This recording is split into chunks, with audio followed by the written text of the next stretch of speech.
Jelly Beans! This is Jewelry Jelly, here with Jessica and George Washing Machine. And we are going to head right back into the world of Tyrion Cuthbert. So, from what we remember last time, we were investigating a murder of a very, well, unliked teacher. And our prime suspect was a necromancy student who had a friend that seemed to be causing strange things to happen, accompanied by visual glitches. So, this school might not be all that it seems, everybody. Anyways, Tyrion is ready for trial. Just take deep breaths and relax. Hi, Tyrion! Celeste! Don't sneak up on me like that! Why are you so nervous? It's not as if this is your first time defending someone. I can't help it. There's something about this building that just fills me with anxiety. It's a courthouse. Of course it would. It's too bad Ruby couldn't make it.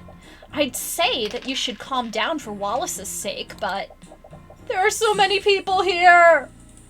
Here is our defendant, Wallace Nightgrave, necromancy student. And they're all staring at me. Their eyes are prying into me like a plaque of flesh-eating maggots. Gross. Don't worry, Wallace. Our investigation revealed a lot of weaknesses in the prosecution's case. We have a strong case for your acquittal. Okay. See? You can be confident when you want to be. It's strange. Something is calming about Wallace's anxiety. It's like he just absorbs the tension out of you and into himself.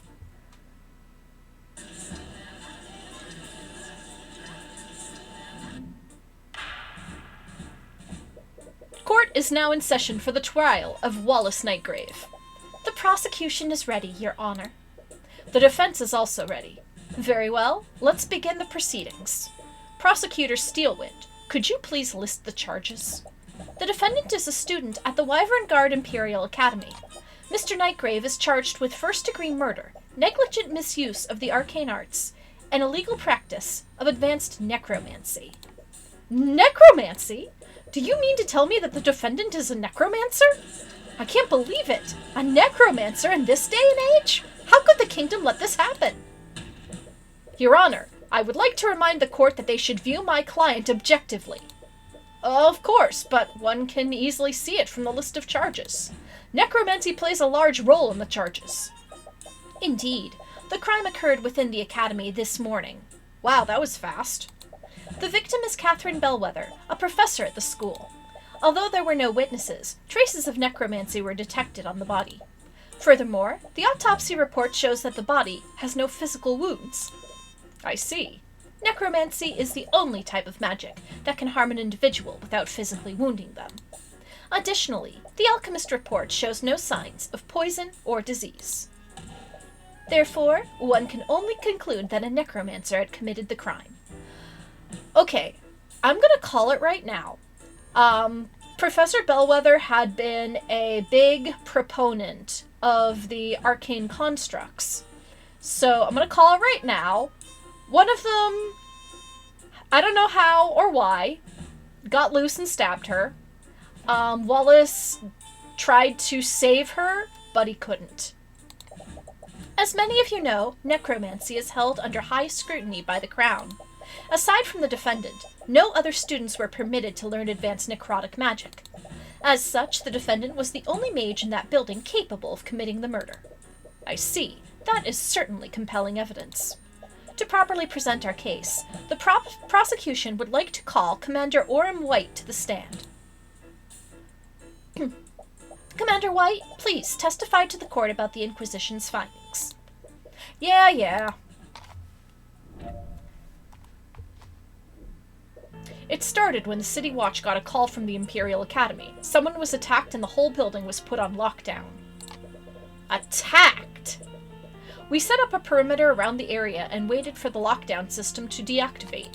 When we finally got into the building, the prosecutor personally inspected the body and detected traces of necromancy on it. There were no cuts or bruises on the body either. The entire body was clean. With those two pieces of evidence, we concluded that it could only be the necromancer kid that did it. The Inquisition's testimony is just as you expected. You've already found and identified the holes in Steelwind's case. All you have to do is find that hole in the commander's testimony. Mr. Cuthbert, you may begin your cross-examination. Okay. Hey, Private Maverick, how's it going? Alright. So let's just do a quick review of what we have. So this is the Arcane construct. The autopsy report on Catherine Bellwether. Illusion magic was also on her body. The foul classroom smell. Map of the Imperial Academy. Who discovered the body? By Valentina and Valerie Iannis. The headmaster's actions. The Academy lockdown system. Bellwether's reputation. Jan's statement. Bellwether's plan. That is what I was thinking that she was going to do. And what happened. Wallace's spell compendium, prestidigitation, mend wounds, illusory disguise, revive, animate corpse, necrotic blight. A pool of blood under the body. A magical trace of necromancy on Valentina.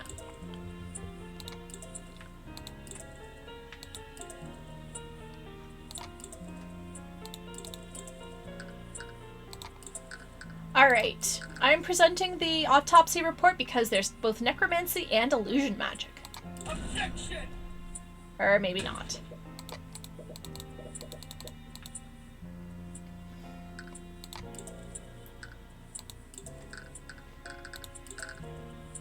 Objection! That was it.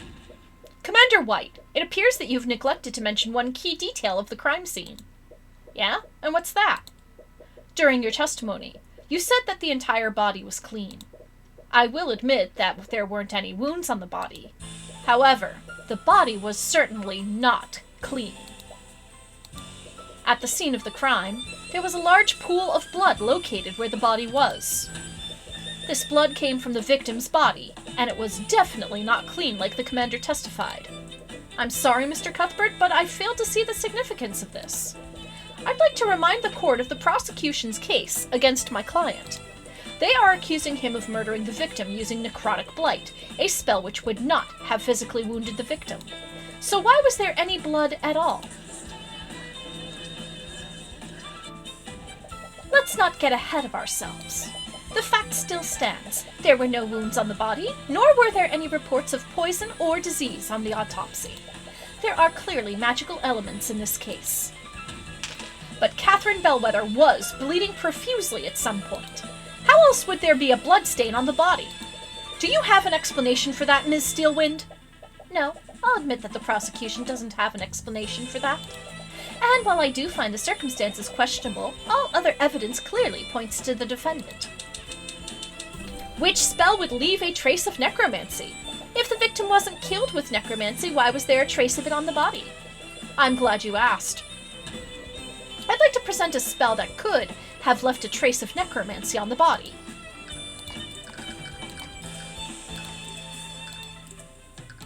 Mend wounds. Mend wounds? Correct me if I'm wrong, but isn't that a healing spell? That's correct, Your Honor. Spells from the School of Necromancy can control the forces of death and life. Mend wounds is, in fact, a necromancy spell. Really now, I wasn't aware of this. Now, I'd like the court to consider the following. What would happen if Bellwether was wounded, and someone attempted to heal her using mend wounds? All of her wounds would disappear from her body. I see. Objection! Do you honestly think I'm that incompetent, Mr. Cuthbert? Frankly, I'm a little insulted. What? The Inquisition is well aware of what happens when a mage attempts to save a victim using mend wounds. The healers that arrived at the scene already confirmed that the victim was long dead. None of them attempted to heal her. Well, what if someone tried to heal her and didn't report it? Please, none of the healers would have anything to gain by doing so. In fact, as a necromancer, the defendant could have easily carried out the described scenario. He could have cast mend wounds on the victim after murdering her to confound the investigation. At the end of the day, the burden of the proof is on you. But if you could just find out who healed the body, this case is yours. And whoever this healer is, Valentina definitely knows her. Your Honor, I will admit that I don't have any evidence to support my theory. However, I do believe that we can bring it to light. There may have been 2 people that witnessed someone cast magic on the body. Valentina and Valerie Iannis, the sisters who discovered the body. This is nonsense! We've already questioned those 2 witnesses extensively. If they had witnessed something like that, it would have come up in their testimony. If that's true, then you have nothing to lose by hearing their testimonies.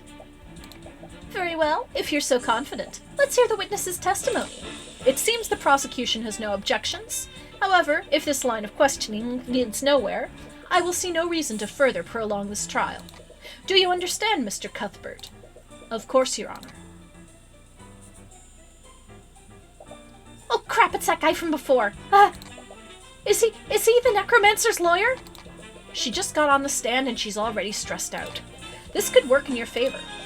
Witness, please state your name and occupation for the court. My name?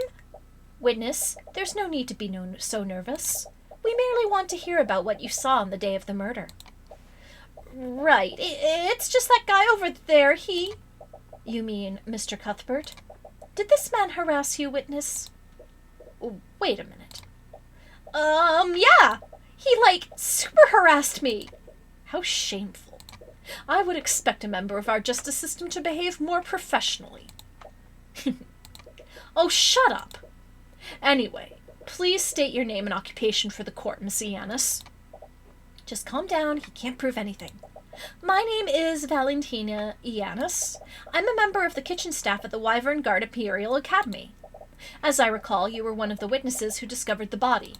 Apparently, the defense finds your involvement suspect. Rest assured, Miss Iannis. In this courtroom, you will be protected from Mr. Cuthbert's harassment. Ugh. Now, please testify to the court on what happened that day. Yeah. I was walking with my sister in the West Wing when we noticed something in a nearby classroom. We looked over to see what it was. That's when we saw Miss Bellwether bleeding on the ground. My sister tried her best to help her, but the professor had already lost a lot of blood. While my sister did that, I used an emergency communication device to call for help. But it was too late. By the time her bleeding stopped, she'd already lost too much blood. If your theory is true, that means she just lied in her testimony. She's definitely holding something back. I think she's also a necromancer. She definitely saw more than she's letting on. You just need to prove that somehow. Mr. Cuthbert, you may begin your cross-examination.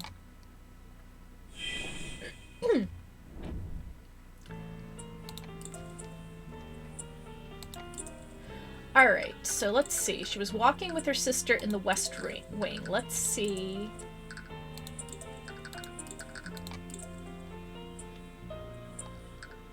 It was in Lecture Hall 2B, so I don't know if that's really... We'll just press it. Where were you 2 coming from? We came from the kitchen. We were taking a break after the lunch rush. The cafeteria is on the west side of the academy.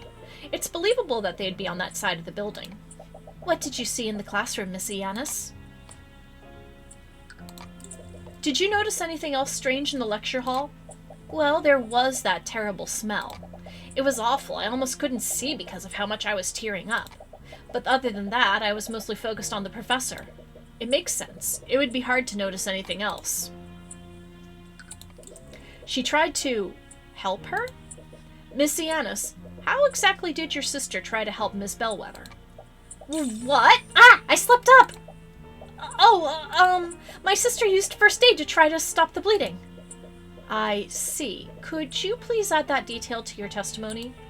Yeah, sure. She used first aid and applied pressure to her wound to stop the bleeding.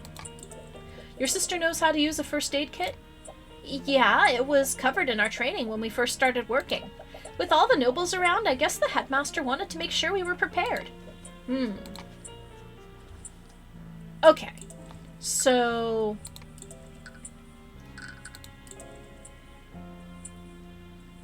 let's see. How am I going to approach this? I think what I'll do is... so this is how the girls look. They're very identical. But let's see. I'm gonna try presenting this and see what happens. Objection! Nothing happened.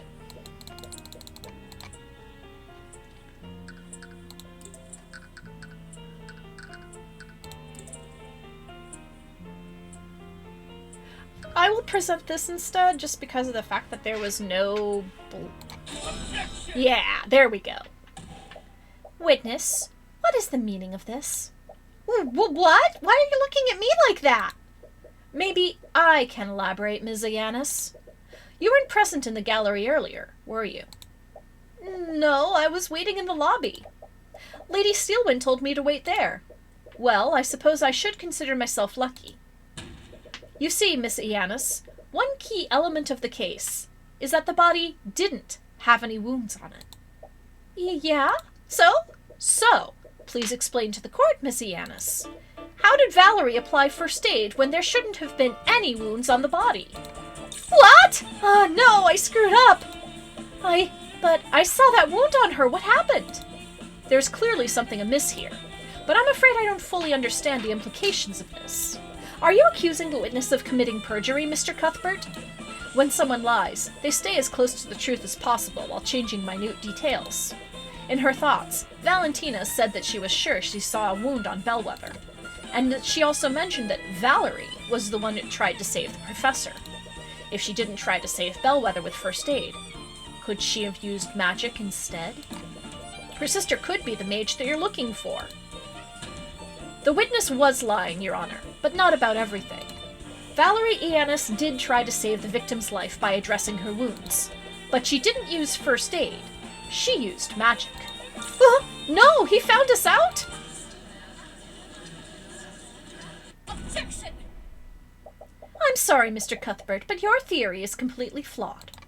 How so, Miss Steelwind? Well, it's quite simple. We've already verified that neither of the sisters are mages. What? Wait, how can you be so sure? During the investigation, we had both the Ayanis sisters attuned to a spell compendium. It's standard procedure for the Inquisition when interviewing witnesses. Then that means... That's correct. Neither of the Ayanis sisters could attune to a compendium. Haha, that's right! The Inquisition checked us both! Neither of us are mages. Phew, that was close. Damn it, were you wrong about Valerie being a mage then? No, that can't be right. Her thoughts said, he found us out. That means you were on the right track. Valerie has to be the mage you're looking for. Celeste, is it possible for a mage to hold a spell compendium and avoid attuning to it? No, it just needs to be on their person. When I was arrested, the Inquisition also made me attune to one of their spell compendiums. They were really careful to make sure that I did the attunement correctly. There's no way a mage could avoid attuning to a compendium with them watching you. Right. Commander White may be negligent sometimes, but even he isn't that careless. Now, if you're done, I do believe that you've exhausted all your options. Wait! I'm still not done cross-examining this witness! Yes, they are twins! What could you possibly hope to glean from her testimony? Valentina should be stressed out enough to see more of her thoughts, but you can't exactly say that you're planning to read her mind. There's one key element of her testimony that the court is overlooking. I have a right, as an attorney, to complete my cross-examination. Your Honor, the defense is clearly trying to buy time. I might be compelled to agree with you. However, I'll also admit that some elements of the witness's testimony are quite peculiar.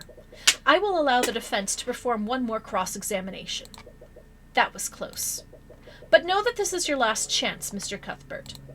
If you produce nothing substantial, I will pass my verdict. Of course, Your Honor. All right, it's all or nothing. If you can't find anything by reading her mind, this whole case is finished. Witness, please give your testimony once more. Okay. Damn it, how long does he plan to keep me up here? Like I said, my sister and I saw Miss Bellwether bleeding on the ground. We rushed over to her. I was definitely surprised when I saw her like that. Now that you mention it, I don't know if I saw any wounds on her, but I definitely saw blood. I can't go back on that now. I just need to play dumb.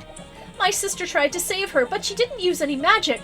Oh, Valerie, you're too kind-hearted for your own good. Neither of us is a mage. Both of us held that book the knights gave us. I was caught off guard when they asked us. They almost found us out. The commander was watching us the whole time. He can confirm it. It's a good thing that we're twins, or else that trick wouldn't have worked. Ho-ho! You totally called it, Dr. Zadium. What are we going to do? They have pretty hard proof that Valerie isn't a mage. Valerie is the mage we're looking for. I'm sure of it. I'm just not sure why they felt the need to lie to the Inquisition. And more importantly, how did they trick the Inquisition?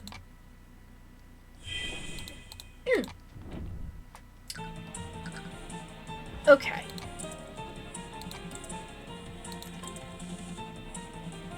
Objection!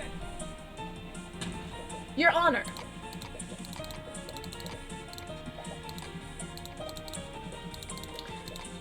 Okay, so that didn't really work. It's a good thing that we're twins, or else that trick wouldn't have worked. Let's see. There we go. Ms. Iannis, your thoughts betray you. What? You found the thought. They must have done something, but what? It must have happened when Commander White was interrogating them. Orym was the one who collected their statements. Did he notice anything off about their behavior? From what he said, they had a few quirks, but nothing too suspicious. Quirks? He told me that they were running and spinning around him during questioning. What does that mean? I have no idea. Perhaps they were still on edge after finding their co-worker murdered. Oh, of course! That's what they needed to do to confuse him. Running and spinning. Her thoughts also said it's a good thing that we're twins. This means that their so-called trick wouldn't have worked if they weren't twins. Valentina switched places with Valerie.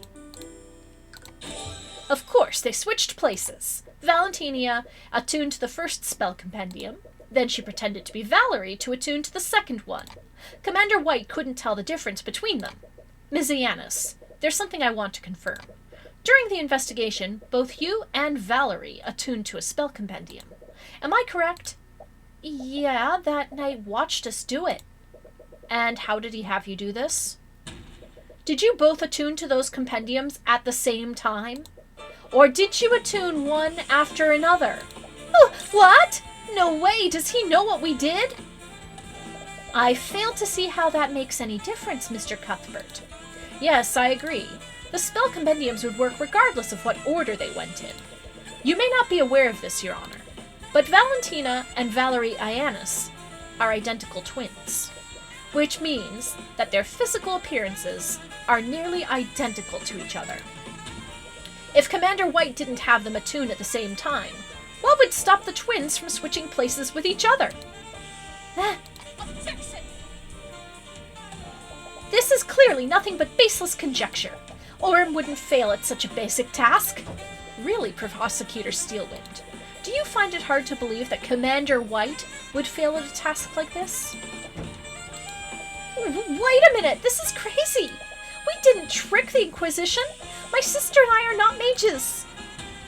Then prove it, Miss Iannis. Bring in your sister and we'll have you attuned to 2 spell compendiums at the same time. No, wait!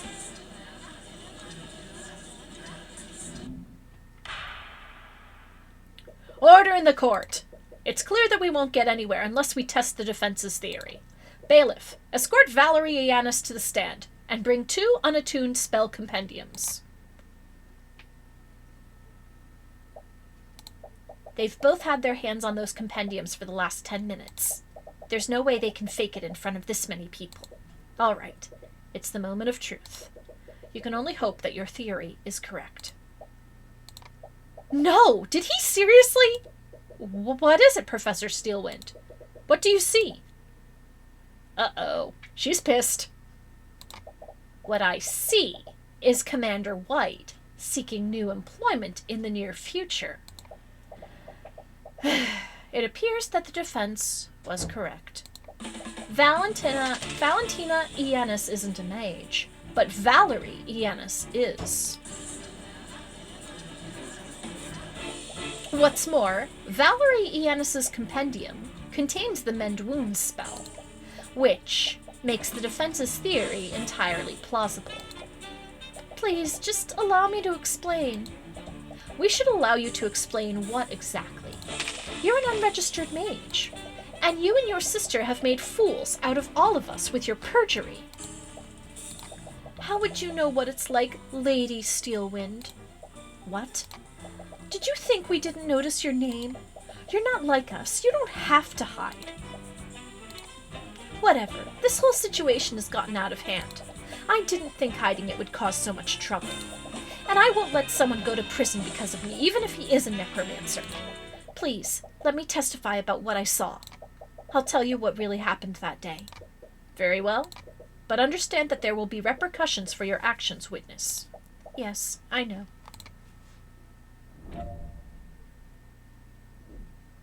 My sister and I were walking in the hallway from the kitchen to the foyer. Then I suddenly spotted the professor lying in a pool of blood in a nearby classroom. Valentina used a communication device to call for help while I tried to save her. I saw that she was bleeding, so I cast Mend Wounds on her to close her wounds. But it was too late. I closed the hole in her stomach, but she was already dead. There was a hole in her stomach? Your Honor, as you can clearly see from the witness's testimony, the trace of necromancy was left by the witness, not my client. What's more, it's clear that there was a physical wound on the body.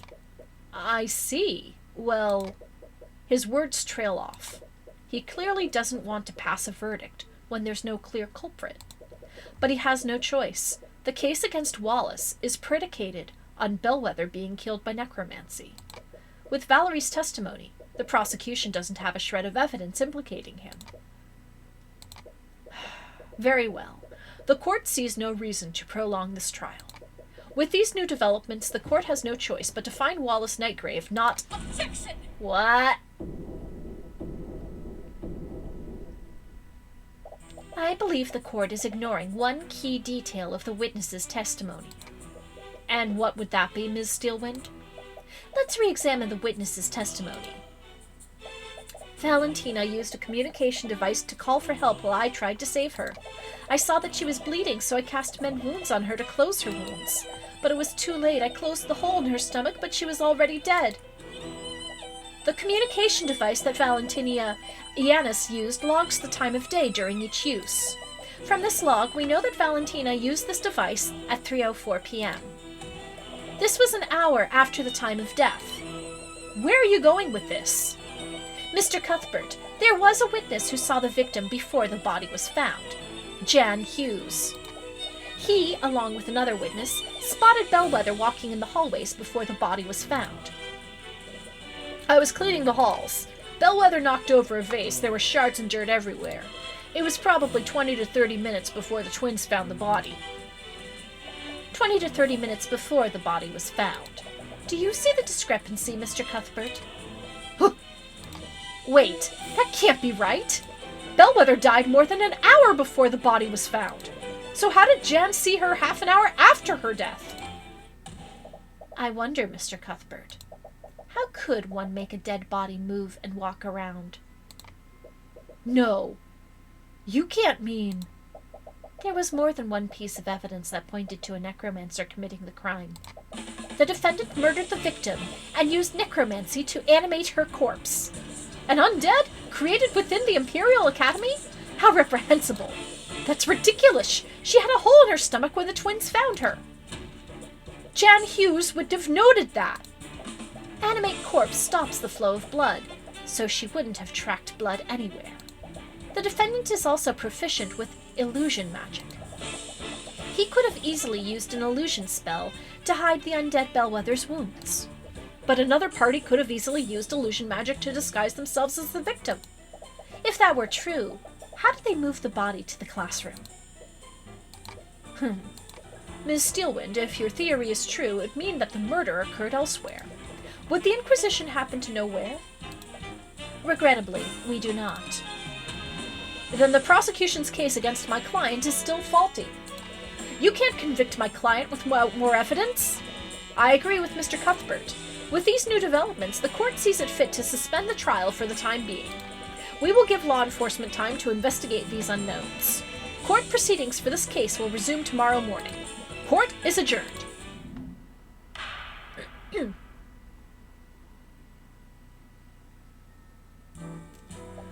Hey, are you feeling okay? A body is seen moving around an hour after death. It clearly wasn't Bellwether. Or, at the very least, she wasn't alive when this happened. So, what was it? Tyrion? There's illusion magic involved. There has to be. But which spell was it? Could it have been illusory disguise? Tyrion! Huh, what? You've been quiet since the trial ended. You are making me worried. Sorry, I was just thinking about what Steelwind said. You mean about her theory? It's a little creepy when you think about it. Do you really think someone turned the professor into an undead? I don't think so. The prosecution's case is hinged on one clear fact, that Wallace was the only high-level necromancer nearby. We have to assume that he's the only person capable of using that type of magic. But then, how is she walking around? I don't know. It doesn't make any sense. It's a given that Wallace didn't touch the body, so we can discount the use of high-level necromancy. No matter what, someone used an illusion. But aren't there spells that can create freestanding illusions, not just disguises? I honestly don't know. We need to talk to someone who knows about that type of magic. Wait, didn't Eris say that she was studying illusion magic? She might be able to tell us if something like that is possible. Is that really a good idea? What do you mean? What if she's the one who created the illusion? What? You're detecting fear from her again. Celeste, are you scared of Eris? What? No! I saw it this morning, too. You always get really scared when she's around. Oh, I thought I was doing a better job of hiding it. Sorry, it's not based on anything real, but for years, I've been working as a mercenary. When you do that kind of work, you build up an instinct to sense danger. You kind of have to if you want to stay alive. Sorry, I never knew. Tyrion, I've fought literal monsters and barely escaped with my life. But when I'm near Eris, none of those creatures even come close. Whoa. I get this feeling. It's like I'm in front of a predator that I couldn't ever hope to beat. Every instinct I have tells me to run whenever she's close by. Really? But she doesn't seem that dangerous. I know. I think maybe I'm just anxious or something. I should know better than anyone not to judge people by their appearance. Sorry, forget I said anything. If you think we should talk to her, then we should do that. You're not one to discount Celeste's instincts. Excuse me. She's always been reliable, and if Eris is making her scared, that must mean something. But if Eris really is that dangerous, then that's all the more reason to talk to her. Famous last words. But aside from that, there was also something else that the prosecutor said. Mr. Cuthbert, there was a witness who saw the victim before the body was found, Jan Hughes. He, along with another witness, spotted Bellwether walking in the hallways before the body was found. She said, along with another witness. That means that there was another witness that saw Bellwether walking around. Right. Jen probably isn't the most reliable witness. Excuse me. So, talking to that other person might help us figure out what happened. But do you think Steelwind will tell us who that witness was? At this point, we won't lose anything by trying. In any case, it looks like you have your work cut out for you.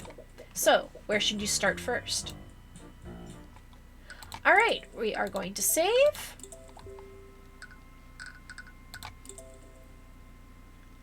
And we're in a cemetery. Tyrion? What are we doing here? I'm not sure. For some reason, you felt drawn to this place. Wait, is that Eris? Celeste points further into the cemetery. There, you see Eris standing in front of a gravestone. She's placing flowers on it, and appears to be chanting a short prayer. Well, we found her. We should probably talk to her later. It would be rude to disturb her now. As you're about to leave, Eris suddenly turns to face you. She's far away, but you can see her beckoning you over. Oh, hello there. Were you two looking for me? Sorry, we were looking for you, but we understand if you'd rather talk later. No, I was just finishing up here. Did you have something you wanted to talk to me about? Well, we wanted to ask you some questions about the case. Oh? It's a grave for an individual that you don't know. It'd be best to leave it undisturbed. It's the grave that Eris was at earlier. The name on the stone says Emily Grant, and her lifetime appears to be awfully short. She must have only been 12 years old when she died.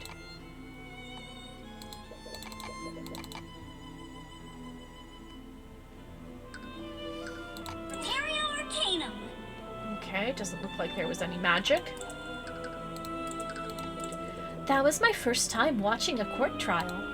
You were truly remarkable. Thank you. Were you in the gallery? I've always enjoyed watching physical battles in the theater, but I see now that battles of wits can be just as entertaining to watch. Entertaining? Yeah, I know what you mean. You see the odds are stacked against him? But then, he suddenly pulls out this crazy deduction and steers the trial in his favor.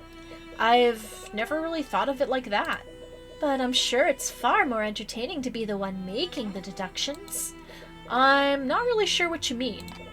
I practice law so that I can help those persecuted by the justice system. I don't really do it to entertain myself. But is that really true? Don't you find the experience even the least bit entertaining, Tyrion? Okay, that was scary. Holy crap. I wouldn't really put it that way. You're far too modest. You save people from the clutches of death. To your clients, you might as well be a knight in shining armor.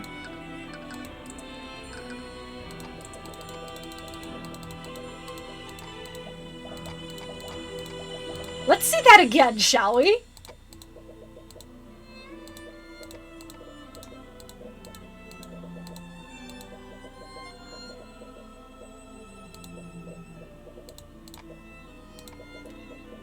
Oh, crap! Did you really think I'd do it again?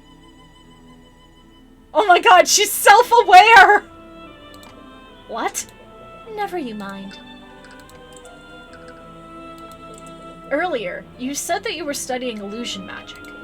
I am. Did you want to ask me about the prosecution's theory? Yes, actually. How did you know? It was easy to guess after seeing you in the courthouse. Anyways, disguising an undead with an illusion is definitely possible. And as Lady Steelwind said, illusory disguise would be the best spell to use for that. What if someone created a freestanding illusion? A freestanding illusion? Yeah, we know that Wallace didn't animate and disguise the professor's corpse. So what if the illusion wasn't disguising anything? Maybe someone created a freestanding illusion of Bellwether walking around. For something like that, one would probably use Major Illusion. Major Illusion creates a three-dimensional illusion. The illusion can take the form of any object or creature that can be contained in a 10-foot cube. While concentrating, the caster can animate and move the image to a different location within range. The illusion is purely visual and can't be physically touched.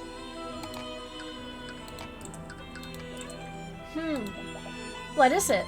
I don't think major illusion is what we're looking for. Do you remember what Jan said? I was cleaning a mess in the hallways, Bellwether knocked over a vase, and there were shards of dirt everywhere. If the Bellwether that Jan saw was a major illusion, then she couldn't have knocked over that vase. Illusions created by that spell don't have any mass. I see. How perceptive of you. Aren't there any other illusion spells that do have mass? No, illusions can only recreate visual and auditory sensations. But there isn't a single illusion spell that someone can touch. So that means someone disguised something to make it look like Bellwether. Ooh, you know what? I think it probably might have, maybe somebody used one of the robots. Why the look of suspicion, Celeste? Sorry, I wasn't... Calm down, I'm only joking. I don't blame you for considering every possibility. In fact, I'm flattered you think I'm capable of pulling off such an elaborate ruse. Anyways, this does tell us one important thing. What's that? The Bellwether that Jan saw had a physical mass to it. It wasn't a freestanding illusion. It was someone, or something, disguised as Bellwether. 30 minutes before the Iannis twins found the body, Bellwether walked past Jan in the West Wing hallway. He was in her path, so she shoved him out of her way. After that, she knocked over a vase and shattered it. Even though Jan didn't say anything to her, she yelled at him to be quiet. After this interaction, she walked into Lecture Hall 2B. The Bellwether witnessed by Jan Hughes must have been disguised with an illusion. In addition to that, whoever he saw that day was physically there. It's quite a shame, isn't it? Eris looks pensively at the gravestone. The name on the stone says Emily Grant, and her lifetime appears to be awfully short. She must have only been 12 years old when she died. Sorry for interrupting you. Was she someone you knew? Not personally. I'm actually here on Wallace's behalf. Wallace knew her? Wallace joined the Academy as part of a program run by Headmaster Redmond. At the time, the headmaster was reaching out to mages among the common folk. He had started a program to admit these mages to the Academy without having to pay tuition. Both Emily and Wallace were among those mages. Wow, that must have been an amazing opportunity for them. The truth is, neither of them actually cared about learning magic. The real problem was that Emily had a terminal illness. She and Wallace were poor orphans, and they obviously didn't have the resources to treat it. But if they enrolled in the Academy would be obligated to give her medical treatment.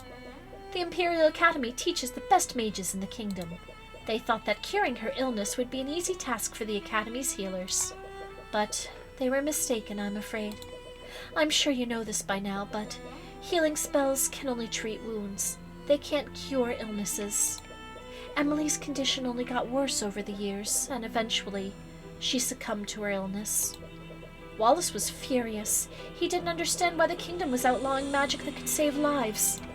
And that's why he decided to learn it himself? Yes, the headmaster was inspired by Wallace's resolve. He gave him access to the Academy's forbidden tomes of necromancy, and Wallace taught himself the spells that he knows today. So that's why it was supposed to stay a secret between him and the headmaster. But I'm sure you know how that turned out. And there it was again.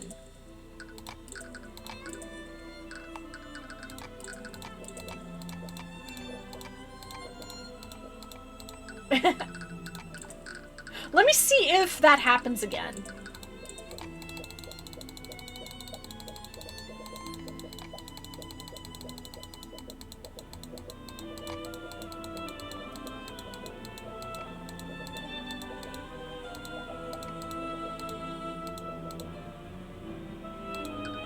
Oh, it didn't... Yeah. Yeah, definitely self-aware, this Eris.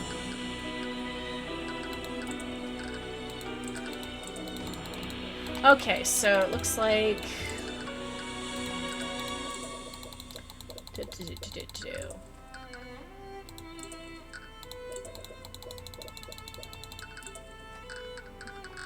Okay, let's move. We will go to the foyer. There's still a lot we don't know. Yeah, we know that Wallace didn't kill her, but the true killer really Did the true killer really murder her there? Right. You'll need to go there to find out more. Where should we go next? The prosecution believes that Wallace killed Bellwether in the library. We didn't really investigate that room the first time around. We might be able to find some new leads there. Okay, so let's go to the library. Oh, it's you, Mr. Cuthbert. Steelwind, what are you doing here? After what happened at the trial yesterday, I decided it would be best to start my investigation here. Right. Wallace was in the library for the entire morning, so it would make sense that she'd start her search here. Actually, since I have you here, have you seen Eris Illmater anywhere? It's my understanding that you're both acquainted with each other. Eris, what do you want with her? It's not for anything serious, mind you. It's just that oaf of a commander lost her spell compendium. Now we need her to produce another one for our records. If you see her, please let her know that we'd like to speak to her. We saw her earlier in the cemetery nearby, but I have no idea where she is now. Ugh, once again, I have to compensate for that idiot's mistakes. Anyways, I was wondering if I could ask you some questions about the case. Very well, I suppose I still need to honor our deal from earlier. Have you had any luck finding the scene of the crime? Unfortunately, I haven't. From the witnesses' testimonies, we have a rough idea of the route Bellwether took, but none of the rooms we've checked have any sign of a struggle. Why are you so sure that a struggle happened? I'm mainly basing that off the Ionis' sisters' testimonies. Valerie, in particular, noticed that the bleeding came from a wound in her stomach. Regrettably, the body's wounds were mended, so we can't determine what kind of weapon the murderer used. During the trial, you mentioned that another witness saw Bellwether walking around yesterday. Would you be willing to tell us who that person is? I'm sorry, but I can't tell you that. You're caught a little off guard. You've been pretty transparent with your investigation so far. What's changed? I have no obligation to justify myself to you. Nor do I have an obligation to help the opposition. Didn't we have a deal?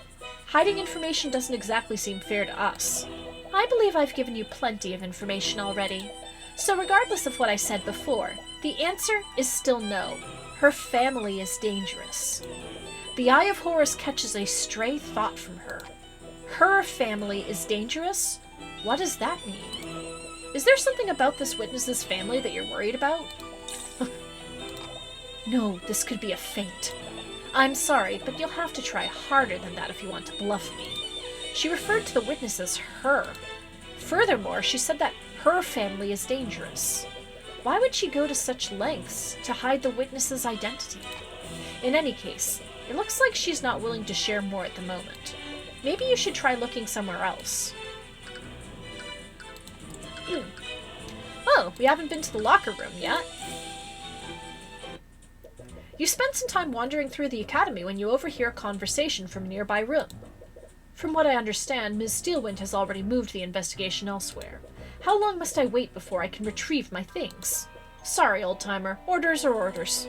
Nothing comes in or out until this case is over and done with. Commander White? And the headmaster too? Oh, hello, Mr. Cuthbert. Hey, kid. In any case, there are other matters I must attend to. Please, inform me when I can reclaim my things. Sure. It looks like Commander White is standing guard in front of this locker room, and it doesn't look like he's conducting any sort of investigation. Is he here on Steelwind's orders? He might be able to tell you who this secret witness is. What was the headmaster talking to you about? Supposedly, he has some items stored in one of the faculty lockers. The problem is, Steelwind said no one gets in or out of this room. Except for her and you two, apparently. She won't even let the other knights in here. Really? Is that normal? Nope. But things rarely are when she's calling the shots. Why would she give you access to the crime scene if she wasn't even letting the knights in? Steelwind's orders has been added to your notes. With the exception of you and Celeste McCoy, Prosecutor Steelwind isn't allowing anyone inside key areas of the Academy. She isn't even allowing the Knights of the Inquisition within these areas. She appears to be conducting the investigation single-handedly. Very interesting.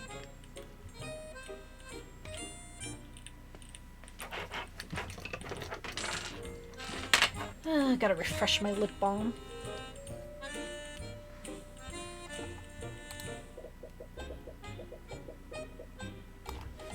I don't know what her deal is, but she's been acting strange lately. She's been real paranoid, that girl. Frankly, I can't tell what's going through her head. You mentioned that the prosecutor has been paranoid lately. Do you think it has something to do with this case? Nah, it started way before that. Lately, she's been using the Inquisition to investigate a lot of non-magical homicides. I have a feeling I know who she's afraid of. What? Wouldn't it be easier to work with relevant law enforcement for that? I don't know why, but she's convinced that these cases have magic involved. But we scanned each and every one of those crime scenes. Nothing turned up. I got to say, though, if it weren't for the scans, I might actually agree with her. Why do you say that? Those homicides. I haven't ever seen anything like them. They're probably some of the most screwed up cases I've ever handled. For one of those cases, we had ourselves a disgruntled spouse. She found out that her man was going around with a barkeep. And you know what the spouse does? She stalks the poor woman. She starts leaving threatening notes all around where she worked. The barkeep told the city watch all about what was happening, but no matter how much they staked out the tavern, they could never catch the perp. Then one day, the barkeep arrived home, but little did she know, the spouse was waiting there for her. The poor lady never had a chance. Then to tie the whole thing together, the spouse waits for her husband to get home. She cooks him a big roast, using the barkeep's remains. Yikes! On bikes. Wow, that story is pretty... I know.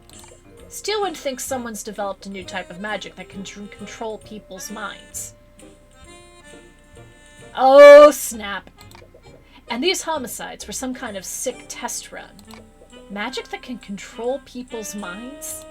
But wouldn't Mage Blight make more sense? Mage Blight? When a mage overuses their magic, it can have pretty bad consequences on their mind. They temporarily lose grip of reality and begin seeing things that aren't there.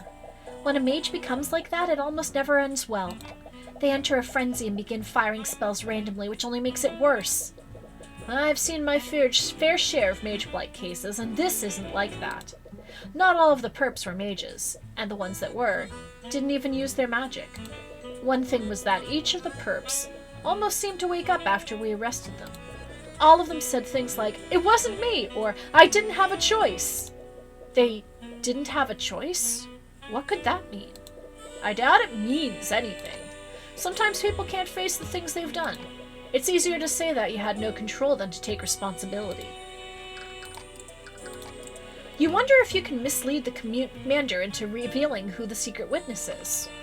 During the trial, Miss Steelwind mentioned that someone other than Jan Hughes saw Bellwether walking around. Have you seen them around lately? We wanted to speak with them. Nice try, kid. Well, it was worth a shot. Honestly, I couldn't tell you if I wanted to. I don't think anyone other than Steelwind knows who this witness is. I sure as hell don't. What? She's even hiding it from the Inquisition commander? Why is she being so secretive? It looks like the commander doesn't know who the secret witness is either. Ugh, this isn't getting us anywhere. Steelwind's behavior is strange, though. Perhaps you could try analyzing her behavior. If you do that, you might be able to find a way to convince her to help you. Okay, Steelwind's behavior has been strange this time around. She's hiding elements of the case, even from the commander. Anyone can tell that she doesn't have much faith in him. I'm standing right here. But this is the first time I've seen her hide key details of a case from him. What is motivating Steelwind to keep secrets? There has to be a reason why she's being so secretive. Paranoia! Her actions must be driven by paranoia. She's been hoarding information about the case. There's only one reason why she wouldn't utilize the Inquisition like she usually does. It's because she doesn't trust them. I hate to say it, but that doesn't really surprise me. She's always been standoffish with us. But there is one exception. Who has Steelwind trusted for this case? There are individuals who she's trusted more than the Inquisition during this case. She let us investigate the crime scenes without any restrictions. Yeah, I never really thought about that. Does she trust us that much? I don't think personal trust is the reason. Why does Steelwind trust us this time? We don't usually interact with her. And she's worked with the Inquisition on plenty of cases that we weren't even involved in.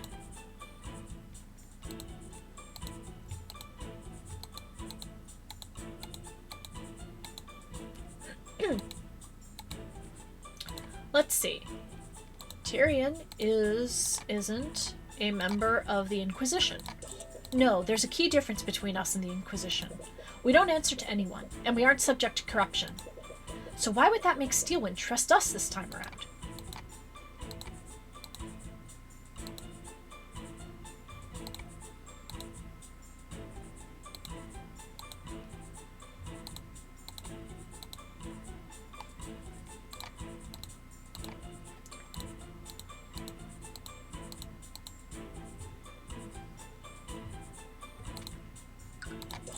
No.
I'm just gonna check an FAQ or something.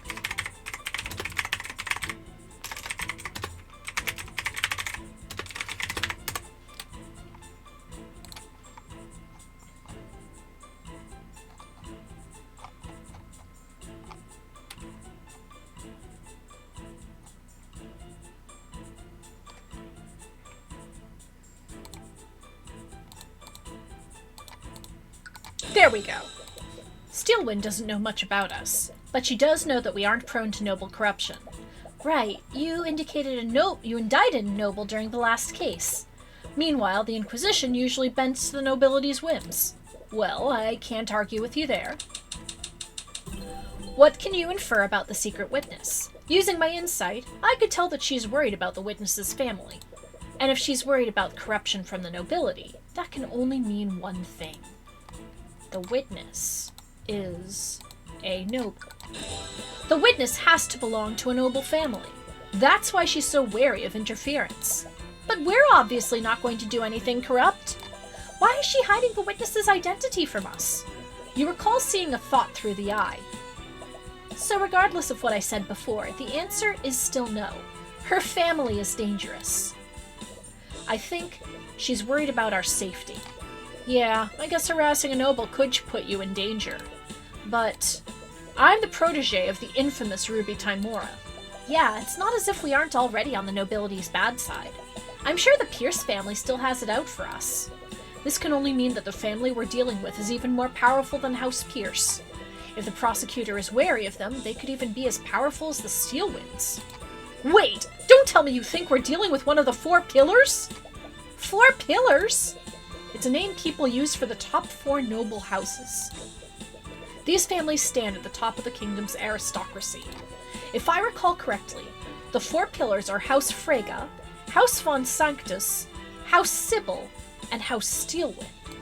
Steelwind is a part of one of them? Yeah, which makes it so much weirder that she's serving as a prosecutor. The 4 pillars refer to the 4 most powerful noble houses. These houses are House Steelwind, House Freyga, House von Sanctus, and House Sybil. Let's see.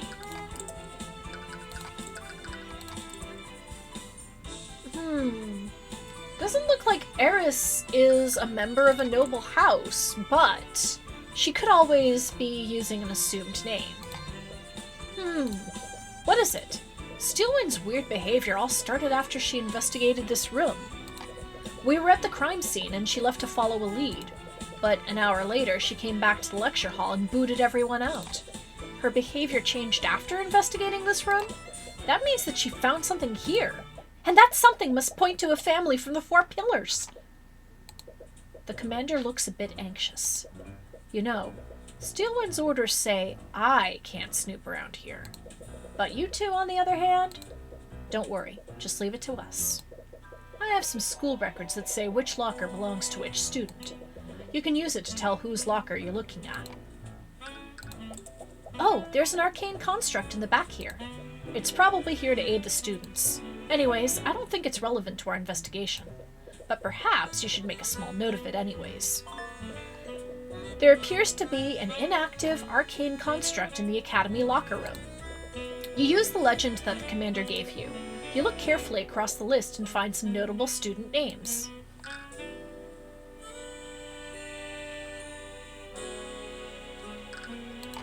You open Warren Sybil's locker. Inside, you find some textbooks and a neatly stacked deck of tarot cards. Oh, it's like those cards that fortune tellers use. I wonder if the student studies divination magic. But anyways, I don't think this is related to the case. You use the legend that commander gave you, blah blah blah blah blah. Let's see. Jaden von Sanctus. You open Jaden von Sanctus's locker. Inside, you find several bottles of some kind of transparent lotion. There's nothing but lotion in here. Oh. I wonder why a student would need this much lotion. You take one of the bottles to inspect it more closely. Oh, wait, Tyrion! Don't touch those with your hands! It's some kind of sanitizing liquid. It's a little strange, but it doesn't seem to be related to the case. You use blah blah blah blah blah. Let's see Wallace's locker. You open Wallace's locker. Inside, you find a bottle of fragrant liquid and something that looks like a makeup kit. Huh, I didn't expect Wallace to use stuff like this. It does seem strange, but it's not your place to judge. Anyways, you should try looking through the other lockers. Okay, Miriam Frege. You open the locker with Miriam Frege's ID number. Inside, you find a stack of worn-out textbooks and notebooks. Wait a minute. These notebooks all have Wallace's name on them. You open the notebook and look through its pages. It appears to be research on the art of necromancy. These are Wallace's notebooks. But why are they in Miriam Frege's locker? Did Miriam steal his things? What's going on here? You and Celeste check the locker more thoroughly. Wait a minute. Tyrion, take a look at this! That's blood! There's a stain of blood inside the locker with Miriam Frege's ID number. You use the legend... Let's see. We found a few things, but I can't really make sense of any of it. We should look at this from the prosecutor's perspective. Steelwind found something in one of the lockers. Whose locker had the most suspicious evidence? And whatever that was, it made her extremely paranoid. No matter how we look at it, we found some insanely suspicious things in Frege's locker. It had Wallace's notebooks and even some blood. But that blood is certainly strange. It implies that something bloody was stored here. Do you think someone stole it? No, actually. I think it was Steelwind who took it. Oh, right. Orin mentioned that she investigated this room. She must have taken the bloody item as evidence. But with that said, there's something else that's strange about Miriam Frege's locker. It had a lot of Wallace's possessions. It's possible that she really did steal these items from him, but it's more likely that this locker isn't actually hers. Remember what Wallace told us before? Sometimes the other students would steal the ID number off of my locker, then they'd switch it with the number of another locker. They thought it was funny whenever the student who owned that locker got angry with me. So someone switched the nameplates? This means that this isn't Miriam Frege's locker. It's Wallace's. But that would mean that the bloody object came from Wallace's locker.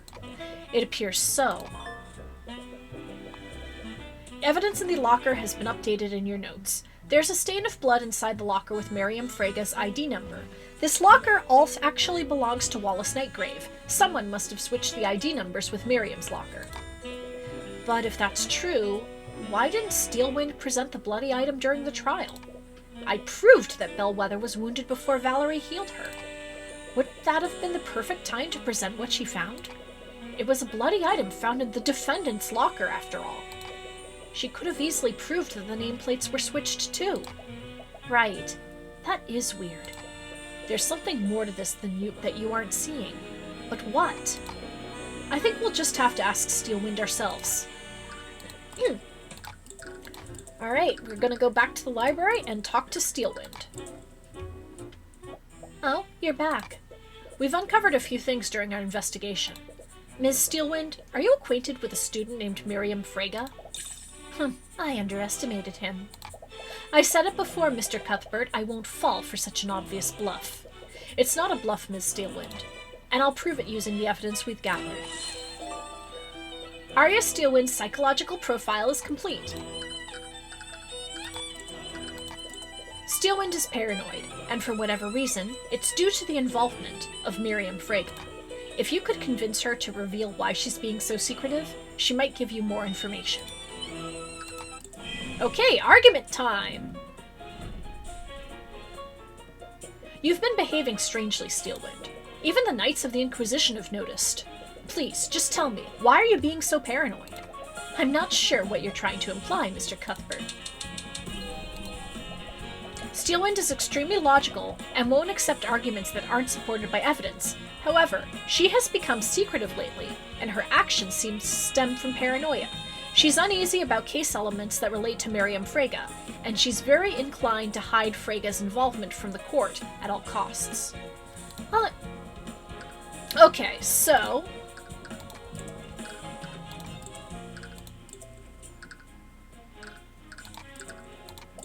And what is this supposed to be? It's clear evidence that your behavior has changed. Please, what kind of fool do you take me for? Whoops. I've already told you your bluffs won't work on me.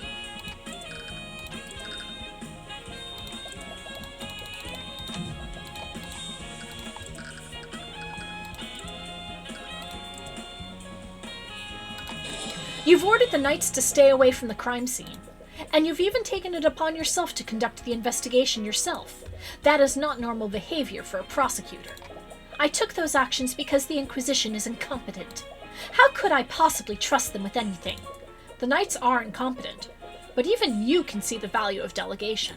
During Celeste's case, you still delegated tasks to the Inquisition, and you could have easily investigated the McCoy Tavern yourself. This academy is huge. You wouldn't conduct your investigation this way unless you had a good reason. Then why don't you enlighten me? Why would I act in such a way? What would cause me to behave so strangely?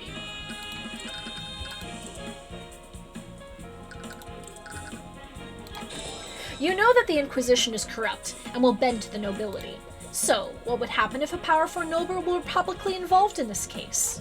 With that noble's influence, they'd probably order the Inquisition to conceal their involvement. A high-profile noble is involved in this case, Steelwind. And I believe that noble is Miriam Frege. Again with this. Do you think you can bluff me by throwing out the names of random nobles? Not every noble is a malevolent criminal like Garrick Pierce. I've said it before and I'll say it again. My investigation doesn't involve the Freges. Nothing about this case has anything to do with House Frege. Then how do you explain this, Steelwind? The commander told us that you were following a lead in the locker room yesterday. We investigated the lockers of students from the Four Pillar families, and we found stains of blood in a locker with Miriam Frege's ID number, and it was presumably left by a bloody object. The bloody object was taken by someone, and we heard that you became extremely paranoid after you found something in the locker room. If I had to guess, I'd say that you took the bloody object as evidence. And what evidence do you have to support these outrageous claims? What?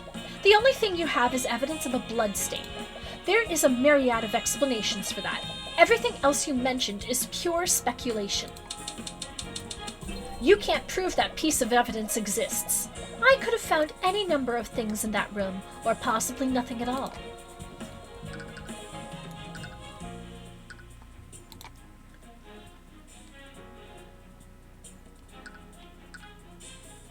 Okay. Let's not be coy, Steelwind. Anyone can tell that the bloodstain is the most notable thing in that room. How are you so sure? You weren't there with me during my investigation. As I've said, any number of things could have happened to change my behavior. Ugh, she's playing devil's advocate. If you don't present what you found an object in the locker with Miriam Frega's nameplate on it. If you don't present what you found to the court, I'll have no choice but to pull the owner of that locker onto the stand. That's ridiculous! We both know that the locker in question belongs to Wallace Nightgrave. Can you unequivocally prove that, Ms. Steelwind? Because the way I see it, there's a lot of room for doubt there. Enough doubt for me to pull Ms. Frega onto the witness stand. But if I had more context, maybe I wouldn't have to resort to that. Alright, we won that argument. Well played, Mr. Cuthbert. I suppose I don't have a choice, do I? You've successfully persuaded Arya Steelwind. Just so we're clear, I wasn't acting to protect the nobility, but I'll admit that Miriam Frega was the other witness that saw Bellwether that day. I see. I had some suspicions, but there's also another matter. Steelwind looks uneasy. When I was investigating the body, I found this. Evidence of academic dishonesty.